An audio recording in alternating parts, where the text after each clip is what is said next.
So, just a very brief and quick conversation about what I like to call Afro engineering.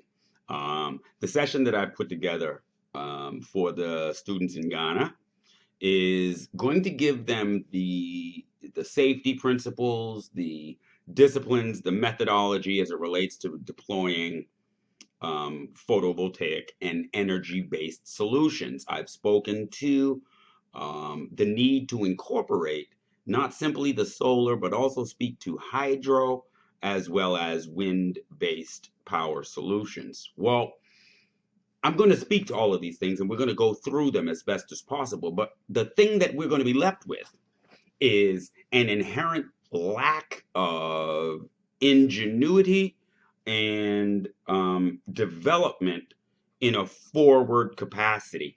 The nations, the governments of the world have a vested interest in your dependency. So what you do not see on a consumer basis are those things that could make you independent. So specifically, this is a water turbine. Okay, this is a water-based turbine. You basically connect your PVC on each side, and as water passes through, it spins a fan, it produces power. You run that off to an inverter, and you use that power. Currently, on a consumer basis, this is about the largest size that you can get, right? But when you look at a hydroelectric dam, this is all they're doing, right? That's all it is. You're turning a fan using current. And so for there only to be this size on a consumer level means that they're trying to control you. They don't want you to be able to generate power for yourself. So the challenge for us as a people is to develop those things that are practical for ourselves. This is a very easy thing to do. So I could potentially build a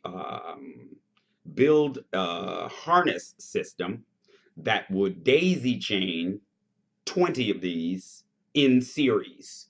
And with PVC coming into each, we're talking about a system that would be as wide, as something like that, right? So we would have 20 of these in series, drop this into any moving water, and you're generating an awful lot of power. Further, I worked on a design for a home. And some of this is, you might want to look some of these terms up that I use. A geodesic dome, which is what the White House is, which is what your astrodomes are. These are all geodesic domes. Well, if you built a geodesic dome and on top you had a catchment, a water catchment, and all of your plumbing ran to the top of your house as opposed to in the bottom of the pipes, what you've done is you've created power through gravity. So now at the catchment, if you have a single egress, a single point where the water can pass through, and that goes into the home, okay? And so then you daisy chain these along a groove that runs along the geodesic dome at the top of the house and circles and goes down.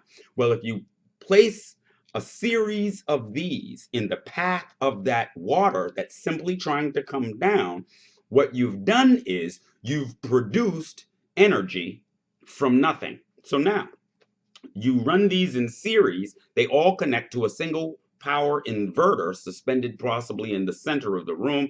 That power inverter is then run to a power panel, and your house is powered by itself by way of water. Now, further down on that same model, that water that's coming through that channel and making those circles, well, then what we do is we then filter that water and we can use that for cleaning, for drinking, for washing. Further down below that, we can use vertical walls in order to create produce and food. So in a single step, what we've done is we've recycled and reused the water 3 times to produce those things that we need anyway, right?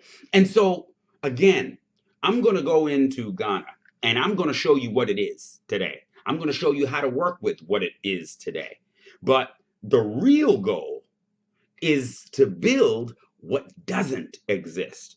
We need to build what is necessary for us as a people to have independence. We need to be free of anybody providing us anything, right? And the only way that we do that is we innovate. We build along the lines of our needs versus what can be sold in a market. I'm not interested in selling anything to a market. I'm interested in being free. And so solutions have to be put in place. Engineers have to bring their attention to the issues and build those autonomous solutions that are going to, again, feed and fuel us into the future. So, again, I didn't want to take too much time, just to kind of speak to kind of where we are, where we're going, what it is that I intend, and what I see into the future as it relates to developing and cultivating our own solutions for ourselves. So, I hope it's helpful. Kind of a view into the way that I think and those things that I'm planning and doing. Okay? So again, I thank you all. Peace. I'm looking forward. I'm going to continue to put these things in front of you and try to change the way, change the narrative, right? Change the way that we're thinking. We need to build solutions, not necessarily use those that are already there. We're looking for a new tomorrow, not an old yesterday. All right. All right, people. Peace.